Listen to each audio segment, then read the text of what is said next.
Depuis plusieurs jours, à l'appel de la CGT et la FSU, un mouvement de grève a été lancé par une partie des agents chargés de l'enlèvement des ordures ménagères à Marseille. Résultat, les collectes sont rares et les ordures s'accumulent sur les trottoirs.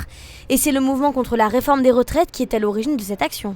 Aujourd'hui, la collecte des ordures est rentrée dans le mouvement parce que cette catégorie de personnel a en plus une revendication supplémentaire. Ça veut dire que les fonctionnaires en tant que tels vont perdre énormément sur le niveau de leur pension puisque les 6 derniers mois ne seront plus pris en compte pour calculer leur pension. Ces agents font partie des métiers pénibles et dangereux. Ce qu'on dit, c'est qu'aujourd'hui, c'est la double sanction. Ça veut dire qu'on a une espérance de vie qui est amoindrie, mais en plus, le gouvernement veut revenir sur le fait qu'ils puissent partir un peu plus tôt à la retraite. Et ça, sincèrement, c'est inadmissible. Ce mouvement veut dire ça. Nous, ce qu'on attend, c'est que les préoccupations qu'ont ces agents et les attentes doivent être relayées par nos élus locaux vers le gouvernement. C'est ce qu'on attend d'eux, on n'attend pas autre chose. Et je crois que Martine Vassal a la clé.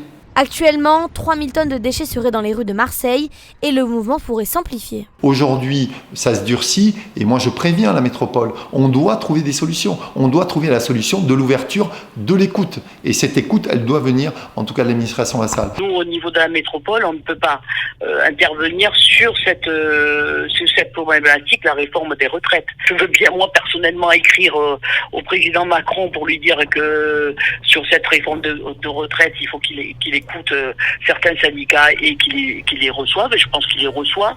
Donc, je vois pas qu'est-ce qu'on peut faire de plus, quoi. À un moment, c'est embêtant. Parmi le personnel de la métropole, il y a juste 1% qui est gréviste. Nous sommes bloqués par la CGT départementale et ceux des dockers. Nous ne sommes pas bloqués vraiment par des agents de la métropole, ce qui est incompréhensible. On ramasse 500 tonnes sur les 1200 qui sont jetées par jour. Donc on en a 3000 là qui restent dans nos rues et c'est inacceptable.